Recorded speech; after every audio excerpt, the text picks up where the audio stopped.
not just playing around. I'm not just beating the air. I'm not shadow boxing. I'm not just goofing off. Life is too important to waste your life. He says, when I fight to win.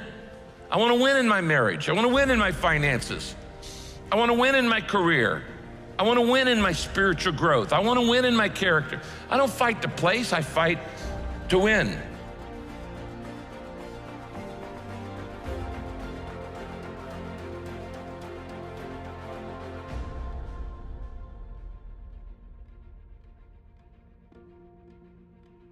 Your toughest work is defining what your work is. He put it in broad terms. This is very specifically what he's talking about. What is the work embedded in that, and getting very clear about that. And I guarantee you, if you sat down and take at least a few of the things off your list and make these decisions, what's the project? Write it down. What's the action step? Write it down. You will feel exponentially more appropriately engaged with your world. Never seen an exception to that.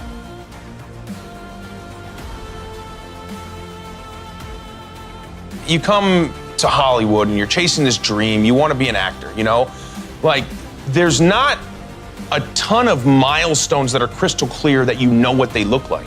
Because for the most part, the things that are gonna help you get to your goal are movies that haven't been written yet, they're jobs that haven't existed yet. You're kind of giving yourself over to this thing saying like, please, I don't want to be a waiter anymore. I want to be an actor, you know? Yeah. And that's that. And so there's very few things that are crystal clear, like images of what you would want. But one of them is to work with an icon, to work with somebody like a Steven Spielberg. And so so that to me was one of, you know, my goals. You wouldn't even want to say it out loud because it'd be so ridiculous to say, yeah. What do you want to do, kid? Well, I want to work with Steven Spielberg. And they'd be like, nah, I don't know, you know?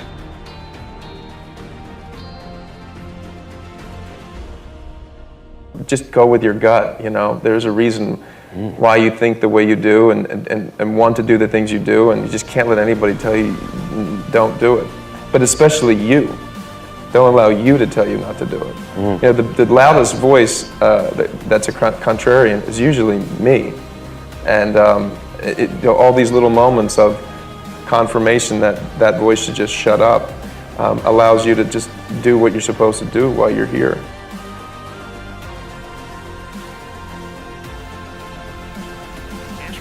What if no one ever bought any of my work? What if I'm never going to sell a book or publish a book or a short story? Are you going to continue to write? And if the answer is yes, because I have to, then yeah, then you are a writer.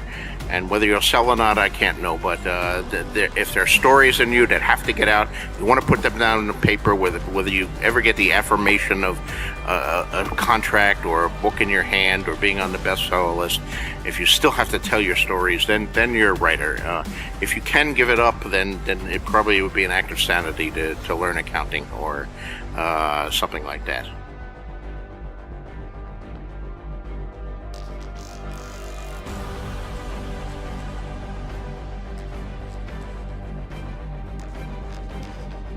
Being on this planet, one of the first things people would say, if we were all dumped down here, let us say there were only 10 of us, and we were dropped into this planet already formed. One of the first things we would say after a moment or two would be, is everybody okay? Let's get something to eat. And that should be the first thing any society says. Is everybody okay? Let's get something to eat. And we don't, because we have this private property thing. Property rights over people's rights. And I just think that competition got the upper hand over cooperation. This species was successful. Because, as part of the American experience? No, as part of the human species. The verge of failure that we're on is because two wonderful qualities that made us a successful species, cooperation and competition, are way out of balance. Now, competition is everything. Cooperation happens after a flood. Happens for a few days, everybody goes back to where they were before. Happened after a hurricane. And we need to get that balance back. If we can get that balance back, there's hope.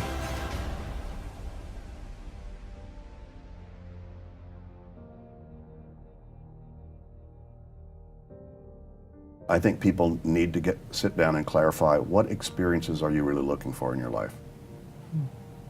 And that doesn't necessarily mean, it can include lots of money, but it can also include, what do you want to experience with that money? A sense of freedom, a sense of service, a sense of providing value to the world, a sense of confidence and self-efficacy, what is it that you're after? So there's, in my own, explorations in the whole personal growth and self-awareness, game for years, I've been involved in that pretty seriously. There's an exercise that say, well, what do you want? I want a red Porsche. Great. What experience do you think that's going to give you? Freedom and a sense of fun, whatever. And then the people get the red Porsche and they're worried about somebody going to dent it, and they can't afford the payments on it. They didn't really get the experience they were looking for. What happened? They got the symbol, but they didn't get the inner experience. But if you want the experience of freedom and fun, you can have that this afternoon. Doesn't mean you shouldn't have the red Porsche, but it just means that if you start to focus on the inner experience, what would climbing the corporate ladder give you as an inner experience? Why do you want that? What's important to you about that? And it could be I want to provide, for my family, for after I'm gone. So there's a sense of building wealth or building net worth or building assets, for the people around you that matter to you. There's no right or wrong about any of your answers to this, but I think getting clear about whether you want to do that or whether you want to get there because you want to be able to impact a much larger segment of the world for doing good or taking it over, I don't know, or whatever you want. But I think that's the key, is being able to externalize and start to become objective about, well, what is it that you're after? And so just crafting your own ideal scene. Not only of the things you want, which is fine, don't stop that. Matter of fact, don't feel embarrassed that you want a red Porsche. So there's nothing wrong with any of that material stuff that you might want, but it's also true that it's a real good idea to just say, let me just lay that all out. And then use that as a map just to then guide you in terms of your intuitive decision making. I don't think you have to work at it that hard, but I think you do need to be conscious about it and validate it in some part of yourself.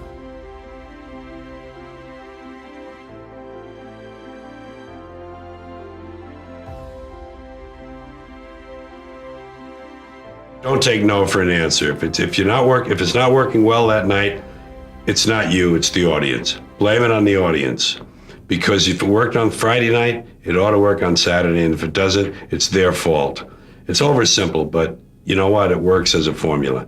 Just go on and do the Sunday night show and forget Saturday night. Keep kicking them in the nuts.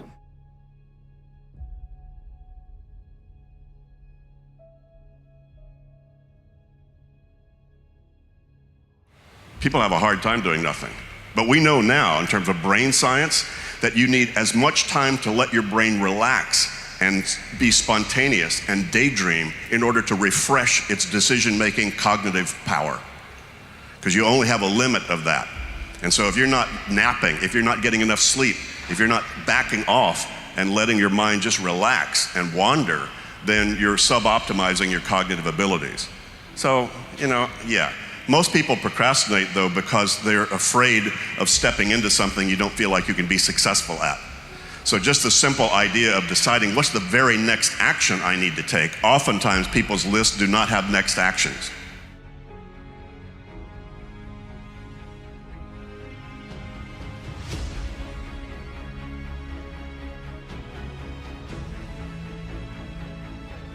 All life is magical. It is magic, you see. Because we're the instruments, and all problems are technical. Once you can go through those problems without avoiding them or backing off from them, because it's like fear. You go through it. You go through the problem, confront it and go through it, then you have release. Stanislavski called it the plane of inspiration that takes off from the runway. And the runway is the technique. The runway is the getting on with it. And the plane will take off. If on Tuesday night, however, it doesn't quite take off, it doesn't matter. You can't stop the plane and say, well, I'll go back because I don't feel it tonight. You get on with it technically, and then on Wednesday night, probably it's going to take off again, as long as you're relaxed. But it really is, it's kind of being on automatic pilot. And I think it comes after experience. I think it comes out, and I think I feel in the happy state of mind now that I have 15 years or 20 years of experience behind me. And I think it's used well, and there's a lot of positive out of all the anguish and the pain and discomfort. And there've been good times, there've been negative times. But Olivia said once, when he was directing Colin Blakely in June and the Peacock, and I was in June and the Peacock, and he said, you have to find the middle man. And Blakely said, what do you mean? He said, find the middle man, that ease of playing a character. And Blakely said, I only have until next week. And he said, you won't do it next week. It'll take you the rest of your life. And it's really relaxing and letting go. You know, the booster that puts one into outer orbit, the aggression, the arrogance and the ambition and all that, that's all very necessary. But there's a time when one has to let go. And I guess I'm in orbit. And all I have to do is rest assured that it's going to be okay and do what is required of me, you know. Keep in practice, keep working. I'm going back to the theatre. I want to go back to the theatre. And I'm being kind to myself. That's all I can say, really. Then the magic happens. Schofield is right. You get on with it. John Dexter told me in New York, he said, just get on with it. Don't analyze. Do it.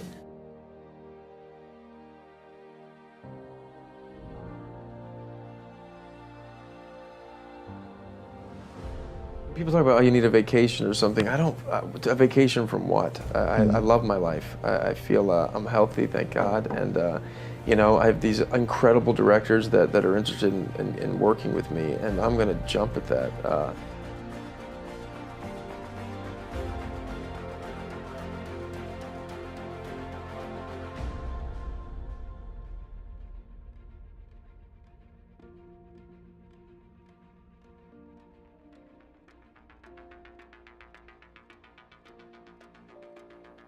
You don't make excuses for the failure, you grieve it. You feel the pain.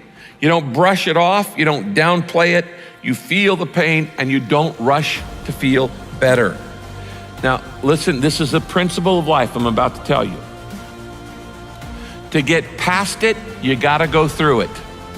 That's true in so many areas, but it's particularly true with failure. To get past your failure, that failure in your life, you gotta go through it. You can't go around your failure, you can't go over your failure, you can't go under your failure, you can't ignore your failure. You need to grieve the failure. You need to feel the pain. Now, we don't like feeling bad, but grief is a good thing. Grief is the way we get through the failure, and grief is the way we learn the lessons. So often, we want to just, when we fail, we want to just forget it, push it aside, stuff our emotions, and then immediately go to the next thing. When you stuff your emotions, when you swallow your emotions, your stomach keeps score. It's kind of like, what if you took a can of Coke and you shook it up for a long time and then you put it in the freezer? What's going to happen to it? It's going to explode eventually. It's going to come out sideways. And this happens in your life when you don't deal with your emotions properly. This is why sometimes 6 months after failure, a marriage falls apart. Or 6 months after somebody gets laid off work, there's another problem. There's a physical health problem, things like this. Because you've shaken up the can and you've got all these emotions feeling inside of shame and regret and fear and insecurity and all the things that come with failure, and you're not dealing with them. And so you shake it up and you say, we're just gonna put this in the refrigerator and try to forget about it, and we're gonna freeze it, and it's gonna explode, and it's gonna come out sideways in an affair or in wrong behavior or an impulsivity or an addiction or all kinds of other things. I have seen this thousands of times in people's lives. You don't minimize it, you don't rush to feel better. To get past your failure, you've gotta go through the failure.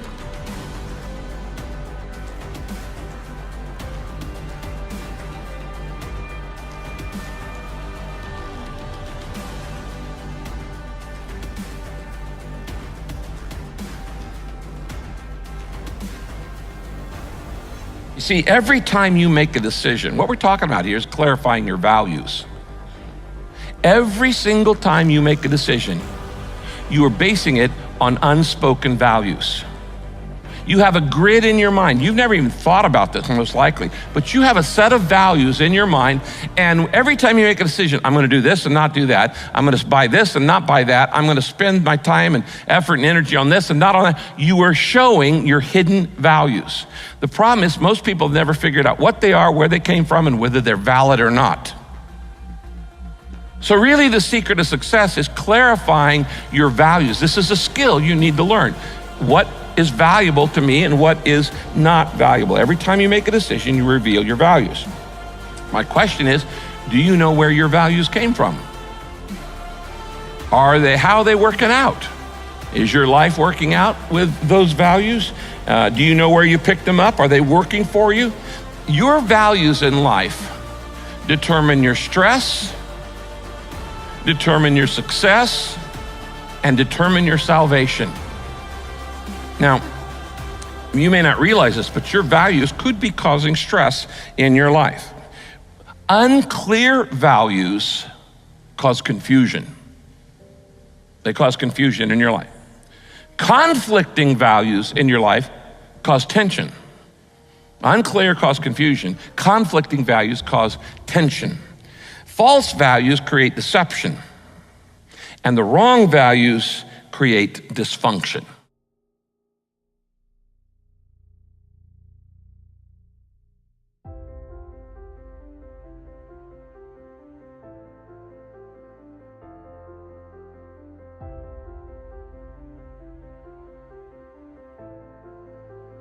So forget what can't be changed and focus on the future. Until you learn to do this, you're going to be unhappy much of your life. Because you hold on to the habits, and you hold on to the hurts and the hang-ups, and you hold on to the grief and the guilt and the grudges, and that causes so much unhappiness in your life. You got to let it go. Are you focusing all your energies? You have a limited amount of energy. You don't have unlimited energy. You know that. That's why you get tired. That's why you get fatigued. Why you get worn out. You don't have unlimited energy. Since you don't have unlimited energy, I highly suggest you don't waste any of it on something that you can't change in the past.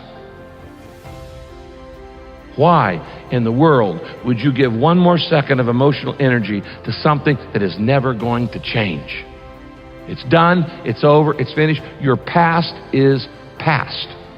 You got to let it go. Don't waste it.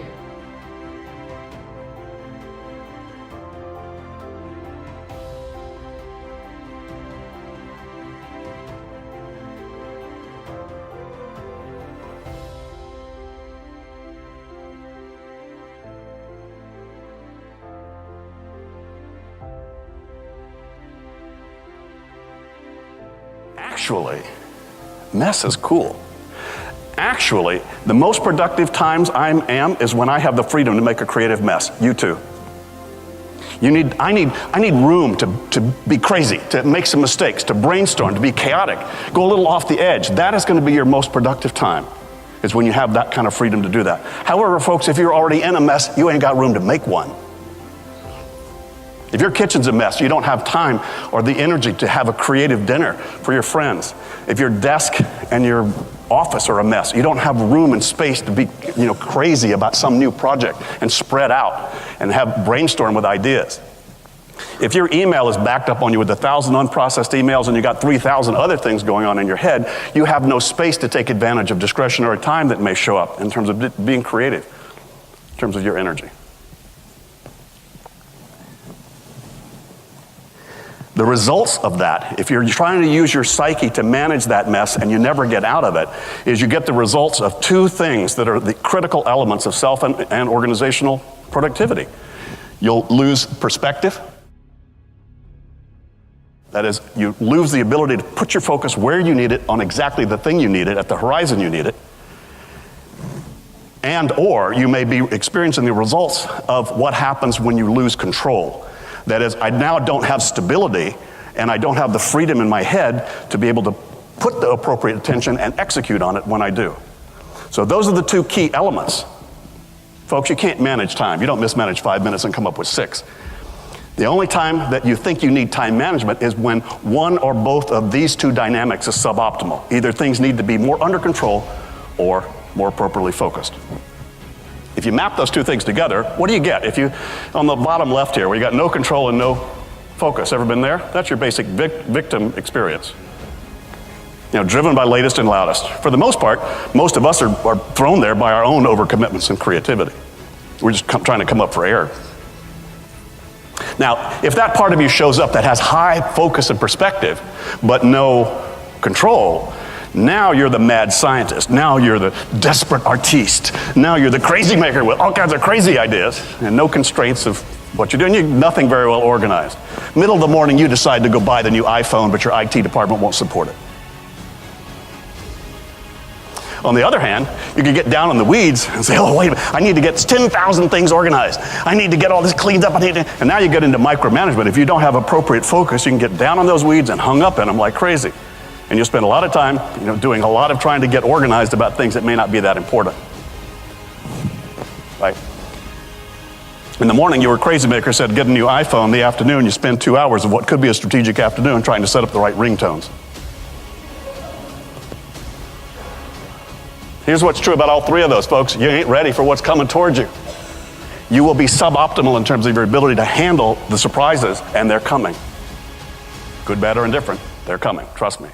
And you want to be optimally available for those things when they come to you.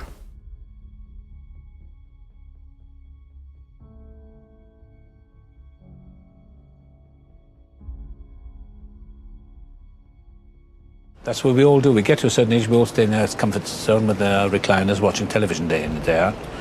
And when you get to a certain age, I'm going to be 70 at the end of the year, where I sit around watching television for the rest of my life because I've done it all, sitting on my laurel wreath. It's not worth it. I mean, life's so short, and such glorious images in the world, and such horror as well, that I want to see it all. And so I've moved out of my comfort zone. It's essential for me. Otherwise, I may as well die. So I've done it, I've broken every rule in the book, and not out of malice or any telling anyone that I'll show you. I did it to show myself. I've shown myself. I looked in the mirror, I thought, I'll show you one day. And I've done something completely new. I wrote the music, and I feel limitless.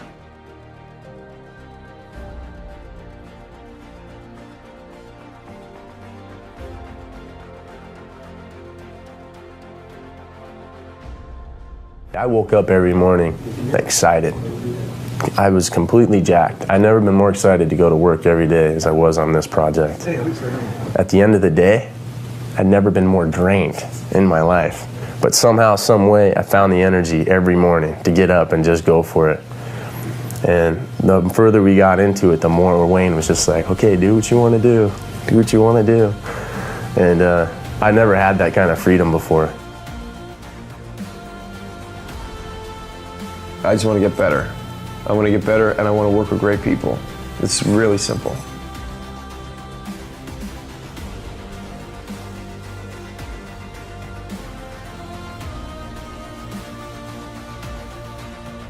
I don't want to be pushed. I think I push myself. So I have a pretty strong engine of wanting to grow. So.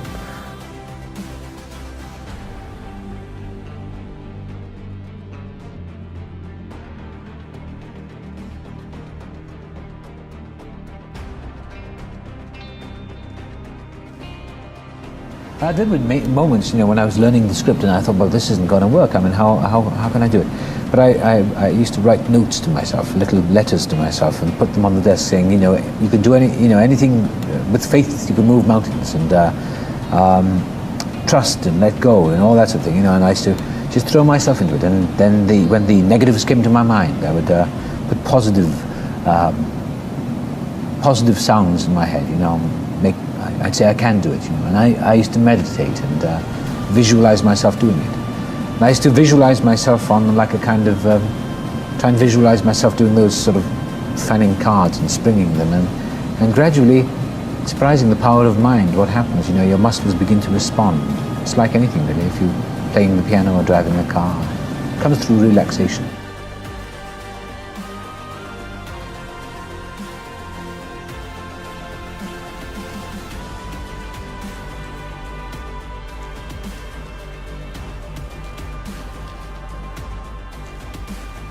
And I've realized over the years that I've gone through many changes in my life.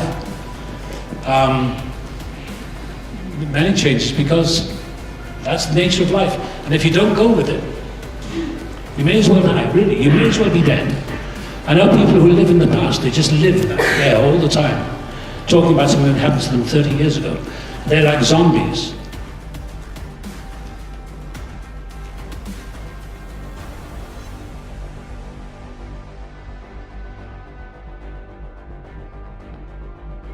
I suppose we compensate for our lives, for our lacks, if we choose to. Because I felt so lacking as a child and in my adolescent years and early adult years, I through anger, or resentment, or drive, or ambition, or whatever. I found my way somehow. I don't actually believe I did it totally on my own. I believe in some power of life that is in us. I'm a fatalist. I believe in destiny. I believe that if we relax and let go enough, and actually do believe that our lives are none of our business, and open up, then extraordinary things begin to happen. I suppose you're calling them, talking about spiritual surrender or something or so on. You know, when we try to, I mean, my agent many years ago, I had an agent once, very nice chap, but he said, we've got to plan your career. I mean, that sent me running out the door. I mean, you can't plan your life. No, I wouldn't care for that. You know, you make certain choices and you go along, and you chart the rapids and the rocks and the shallows and the depths and so on and so forth. But you can't really control your destiny. You can't really control things. You just have to let go and follow it. Do as much as I can without driving myself insane, because there's a negative side of perfectionism. In my nature anyway, I can only speak for myself. There's a negative flaw, and there's a very dangerous trap, and I think one of the biggest killers is ego. And when it's the negative side of perfectionism, when one starts playing God, you know. And I mean literally, there is a killer, there is a lethal part of one's own ego. I don't know if I believe in anything. I mean, or deity, but I believe whatever that thing is that we talk about for centuries, I think it's just within us. I mean, remarkable things have happened in my life by just wishing or asking for something, for a bit of help. Yes, and I don't believe, I'm an agnostic, I guess. Is there any way you can help me, or whatever? And there's something inside us that will respond, I believe. I really believe that. We have to make our lives, because life is tough. We have to believe in the power of life.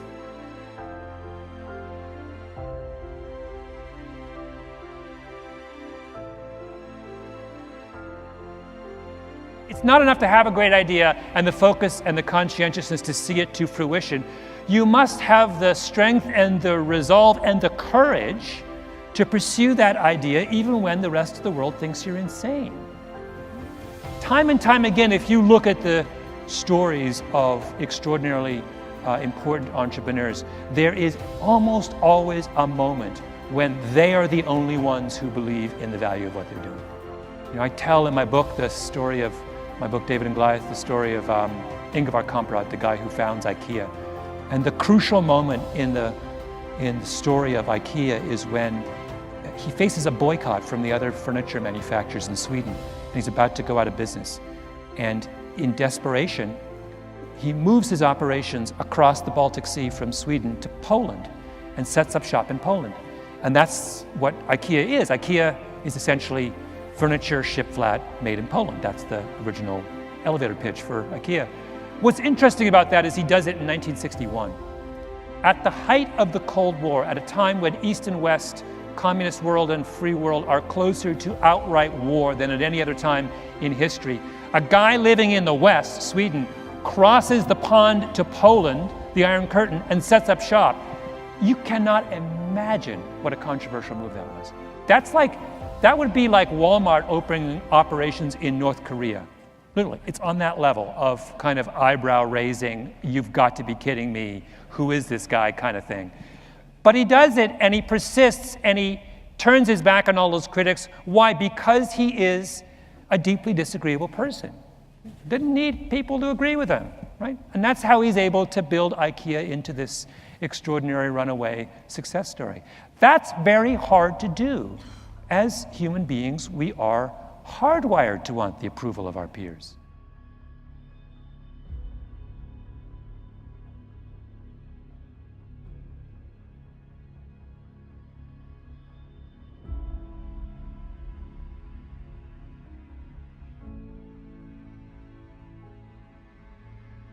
Look, you want to get your work ethic so high that people actually admire you. I'm going to ask you a question right now. Do people know you because of your unbelievable work ethic? If you can't answer yes to that, man, you're not going to get in that top 10%. You got to get at the top. People have to know you, not because, oh, he's a good salesman. Oh, he's a good this. Oh, he's an artist. Oh, he's a good pianist. Oh, he writes a great, story. No, dude, people need to know you for one major thing first. He works. He produces. The guy's there every day. The guy's pushing and shoving. Because the truth is, no matter how good your ideas are, how good your art is, or how good your skill set is, if you're not working, man, if you're not vibrating at a frequency that people say, my God, how does that guy do all that? If you're not vibrating at that rate, 10x levels, massive action, tremendous work ethic that's just a muscle now, and it's just a discipline in your life, and it's a way, it's a normal way that other people think is abnormal. Ryan Seacrest, Tom Cruise, Oprah, Steven Spielberg, Donald Trump, still pumping and working as a billionaire. Look, if you're not working at that level, you're not going to make it. Get your work ethic in, man. It's the American way. Work ethic. Check it out.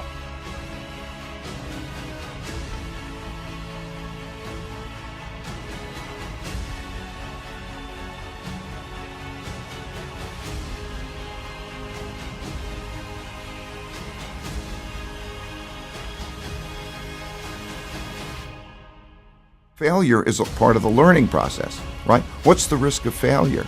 What, you'll be embarrassed, or risk of failure? How do you distinguish failure from learning in your whole life? Failure implies that it stopped, that the game stops, right? If it's part of you're failing and then you learn, then that learning is part of the moving forward, right? So that is what the process is like. Fail, learn, move forward, and constantly do that because you're cutting edge. You're going where people haven't been before in inventiveness.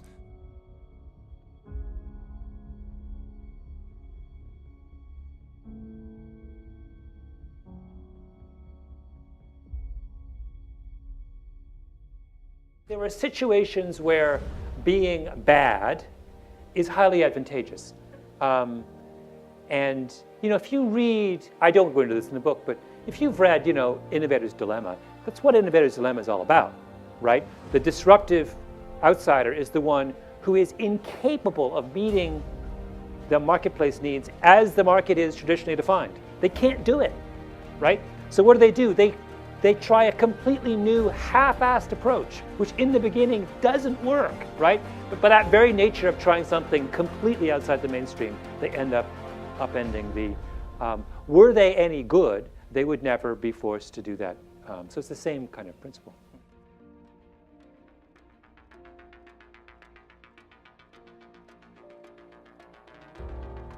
When you put forth effort, you get reward. When you throw your heart and mind and soul into something, you get something back. Now in my book, I call that notion, that belief that effort brings reward, meaningful work. And when you look at the lives of people who are really successful, what you see over and over again is this idea of meaningful work is embedded in their consciousness. I tell a story in the book of the Beatles. Everybody knows about the Beatles. They come here in 1964 and the British invasion. The most interesting thing about the Beatles is what happened to them before they came to America. In the 1960 and 1959, when they were just kids, they were invited to go to Hamburg in Germany to be the house band at a strip club. And they went there and they stayed there for months on end. And 7 days a week, they played 8-hour sets, night after night in this strip club. Right? And over the course of that extraordinary crucible, that experience of playing, they taught themselves how to be a great band, right?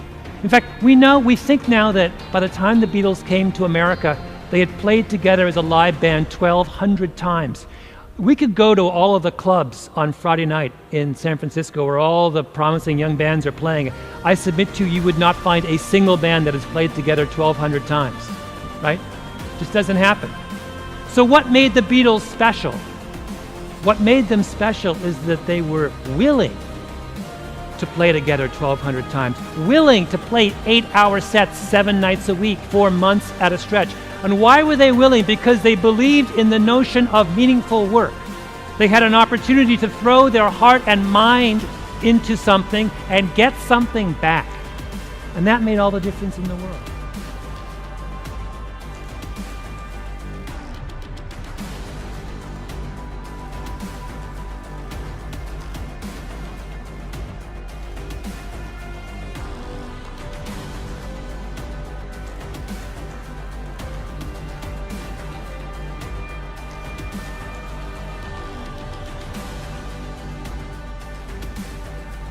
All of us have things we want to change in our lives. The way you think affects the way you feel, and the way you feel affects the way you behave. If you want to change the way you act, you start back here with your thoughts. If I'm acting depressed, it's because I feel depressed. And if I feel depressed, it's because I'm choosing to think depressed thoughts. You can't change a feeling, but you can change a thought. You tell a little kid, stop, be happy. I'm trying, Daddy. You can't force a feeling, okay? You can't force a feeling, but you can change the thought that is creating the feeling. Now, here's a real important thing about temptation, and I've shared this with a lot of people. It's helped a lot of people. When you have a habit, or I have a habit that I don't like, and I'm being tempted to go to this habit over and over and over, the key to changing a habit is not to resist it, but to replace it. Not to resist, but refocus. If a guy's having a problem with pornography and he's watching TV, he doesn't just say, no, I don't want this, I don't want this. He just flips the channel. The moment you change the channel, the temptation loses its power on you.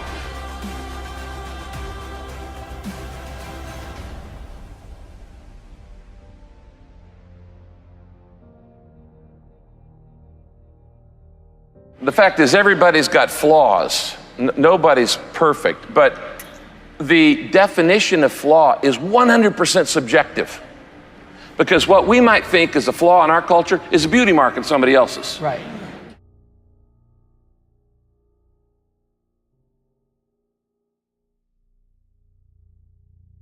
I bought a pair of jeans the other day, and I got it home, and it was distressed jeans. There was a little tag on it that said, these jeans are intentionally flawed to make them unique. We are all intentionally flawed to make us unique.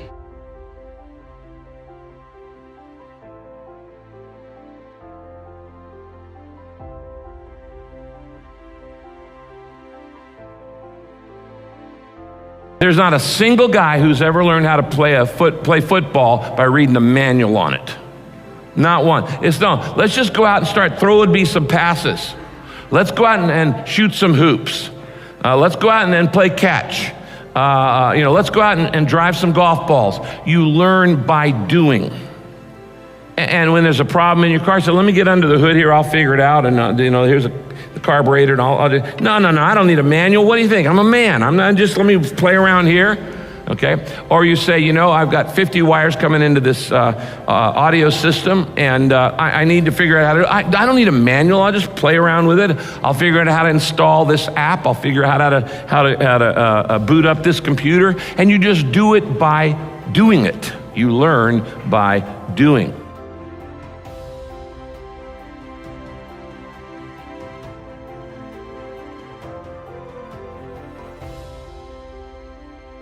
When you learn what it really means to be gentle, the world's yours. I mean, it's your apple. You're in charge. It's not driving you, you're driving it. Now, in our hard driving, ego-driven, market-driven culture, you don't hear a whole lot about gentleness. And the reason why is we don't understand what it really means to be gentle. We think gentleness means weakness. The gentle are the strongest people on the planet, and the earth will be theirs. It's the weak people who are arrogant. It's the weak people who are prideful. It's the weak people who are pushy and rude and mean and gossip. Those are weak people. He said the truly strong people in life are the gentle, and the world will be theirs.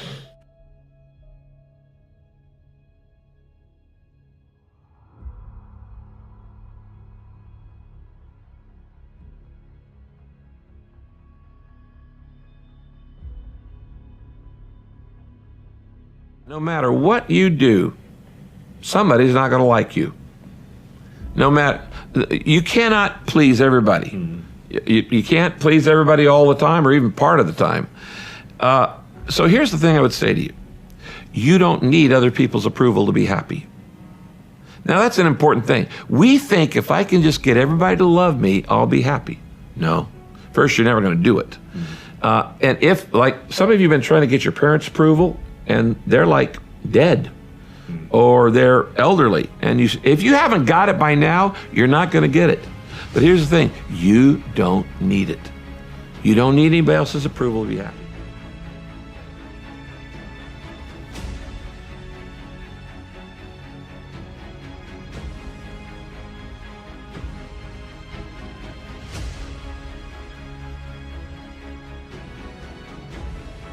On Mondays, I am dead to the world. I do not take calls. I do not read email. I do not take text messages. I sleep in, I get up, I play around the house, I go to lunch with my wife, we relax in the afternoon, and Monday evenings we do family night with our families, who I now have grandkids that are involved. And we've kept that religiously, we've kept that faithfully over the years, and it has kept me from burning out under enormous pressure.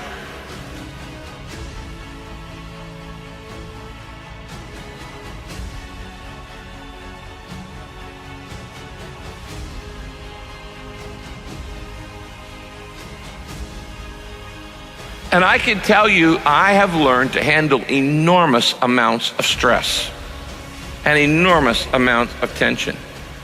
But I could not do it if I didn't rest my body, if I didn't take my day off, if I didn't, and don't call it your day off, call it your Sabbath. Call it your day off, you'll fill it with your honey-do list. All stuff I couldn't get done, you try to use it to catch up on other stuff. No, it is a day of rest, relaxation, relationships, restoration emotionally. So you need to rest your body.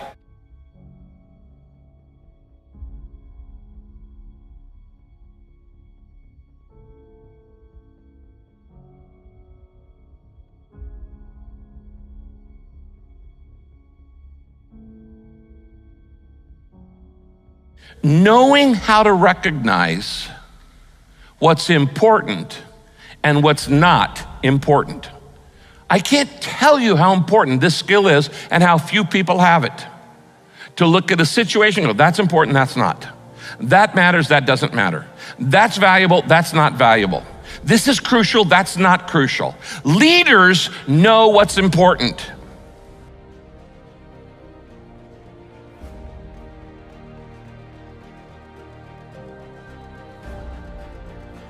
And they focus on that and they forget everything else. Successful people know what matters and don't worry about what doesn't matter. Paul says, this one thing I do, not these 40 things I dabble in. He is focused, he's laser focused. And you have to learn this skill in life to be successful at work and at home and in life. The skill of knowing what matters most.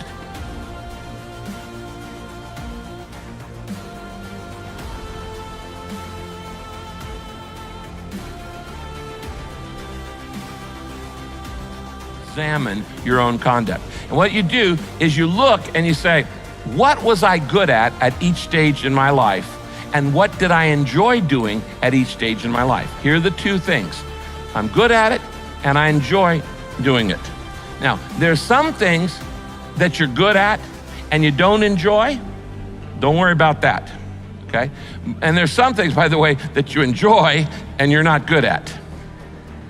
I mean, many of you don't know that before I was a pastor, I was a worship leader. I played guitar and drums all my life, had garage bands all the time growing up, junior high, high school, and college.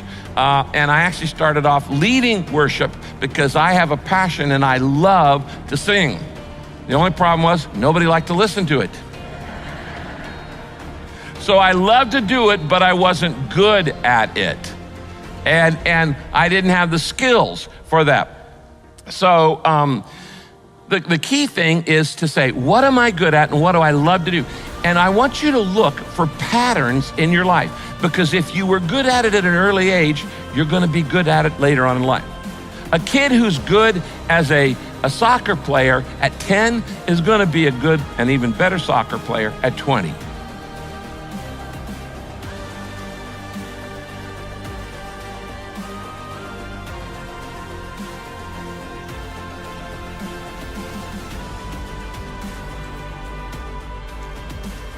not just playing around. I'm not just beating the air. I'm not shadow boxing. I'm not just goofing off. Life is too important to waste your life. He says, when I fight to win. I want to win in my marriage. I want to win in my finances. I want to win in my career. I want to win in my spiritual growth. I want to win in my character. I don't fight to place, I fight to win.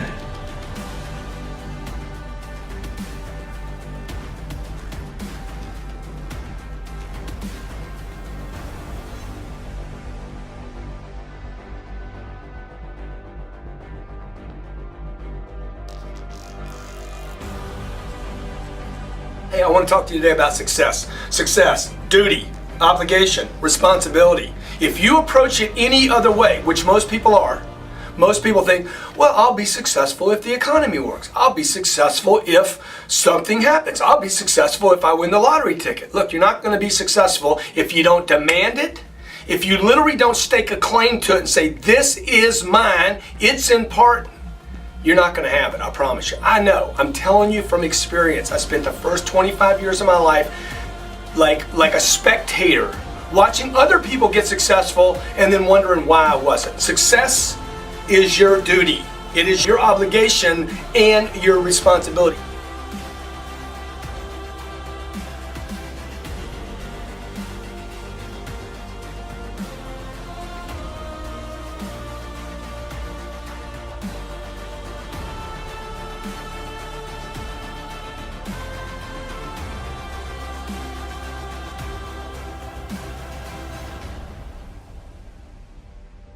Negativity is just negative. And there's no money in it. There's no future in being negative. Where's the solution? You know, I can't do that. We can't do that. That can't happen. This is wrong. That's wrong. Oh my gosh, taxes are too high. Taxes are too... Dude, it's negative. It is negative. It is negative. Look, there's so much abundance of negativity. That by itself tells you why there's no value in it.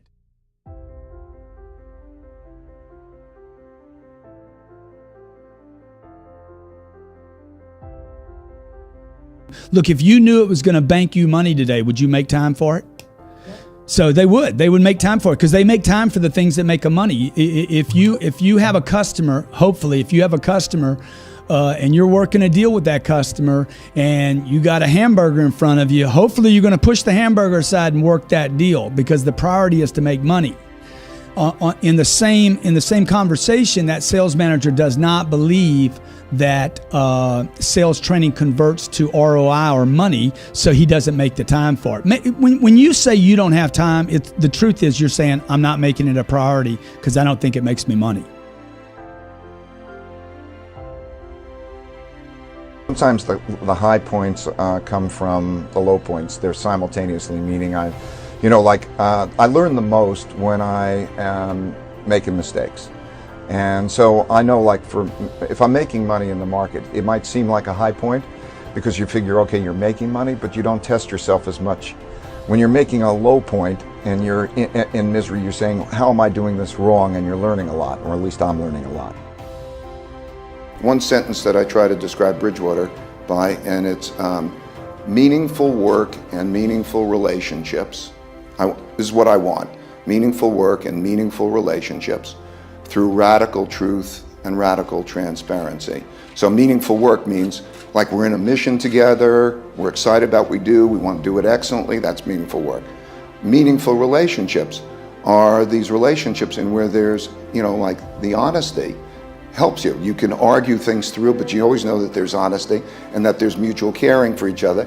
Radical truth means that knowing what is true, to be able to deal with reality, whether you like the reality or not, but to know what reality is.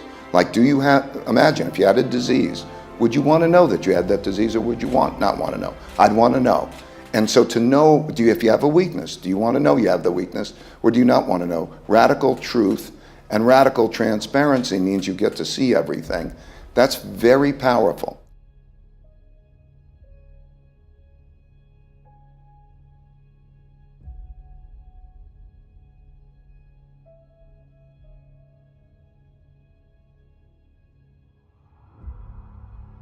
The choice you have as an underdog is if you're going to choose to fight and choose to fight to win, there are a series of strategies available to you, but they are all more costly than the strategies available to the favorite.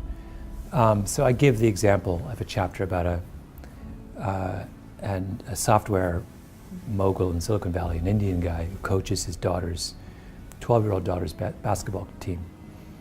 And they are without talent. They are, by his own admission, this was like, they barely knew how to play the game.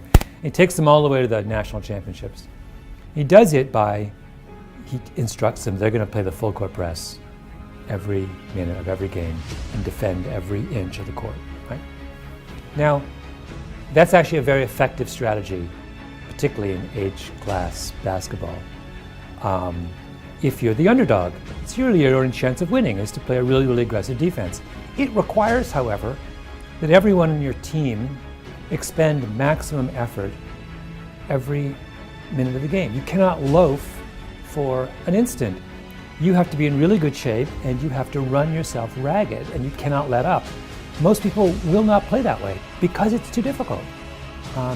If I said to you, we're not going to be doing elegantly designed plays and shooting gorgeous baskets and passing the ball, we're just going to be doing this for the entire game, and you're going to be exhausted at the end. Most kids would say, that's not why I signed up.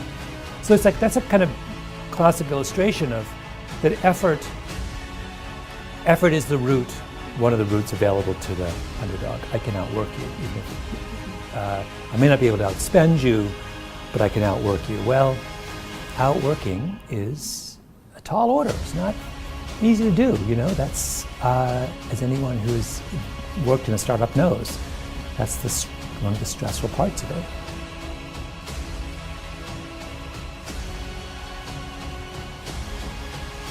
When Dick Nisbett, he makes a turn in his career as a psychologist where he goes from, remember, he thinks the fundamental attribution error in the beginning is fundamental. Yeah. And then he realizes, actually, no, it's cultural. And he puts out, and it doesn't refute the fundamental attribution error. It deepens our understanding of it to say, oh, actually, it has roots in Western culture, but you see a very different, and actually, then he writes that book about East-West, which is incredibly fascinating. So he gets two great books out of going back and going over and correcting his earlier position. That, to me, is the model for how you ought to behave in the intellectual world, which is, I think, you should always double back and say, well, no, wait a minute, this is more complicated here. We can kind of do. And contradiction is too strong a word. But you should be constantly revising your conclusions, I think.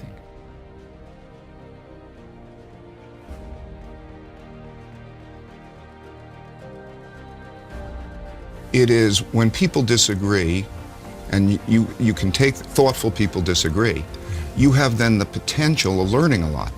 If people who are disagreeing can say, why do we disagree, and work through that conversation in an intelligent way to try to find out what's true, you can learn, you can make progress. It can be a fabulous thing.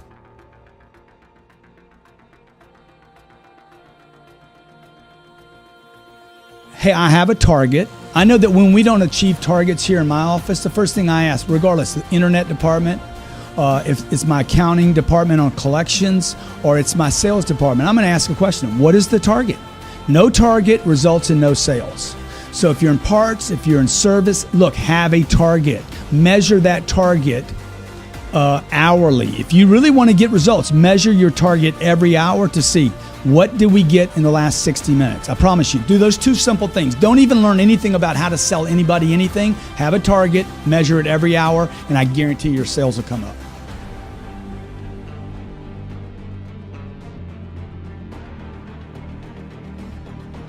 I believe that everything works like a machine. So when we talk about markets, when we talk about economics, you know how I think it's just a machine. Everything has cause-effect relationships, and you can program all of that. We're machines. Human brain's a machine, and we operate that way. And in today's age, we have data. We have a lot of data. And so to be able to look at what people are like is a powerful thing. When I hear the interview about General Motors, and you think about one country, one company or another. You think of Tesla, and by contrast. Okay, look, there are two things that make a difference. It's either people or culture, okay? And that's everything. And so everybody's talking about this was done and that was done. Step back. What were your people like? How are they different? What is your culture like and how's that different? And that's all that matters. And so if you look at it that way and you compare what the future of General Motors is going to be and the future of Tesla is going to be, or any such things, that's what all that makes up the difference. And you can put data together that shows that, and you can operate in that way, and that's what makes you effective.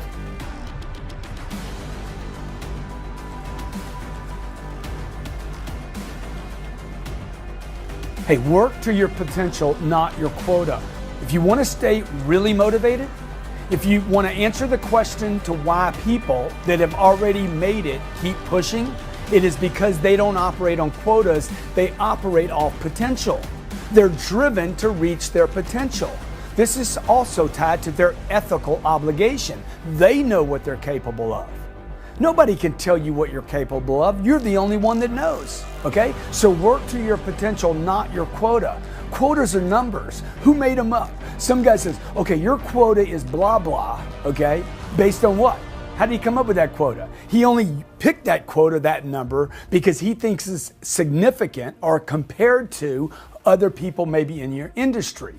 Look, don't operate on quotas. You want them, clearly you want them, but you want to be driven to reach your potential, not just some number, some mechanics. Hey, my potential, I know. Nobody else knows it. I know what it is. You know yours. Work to your potential, not just a quota, and I promise you, you will be on fire day and night.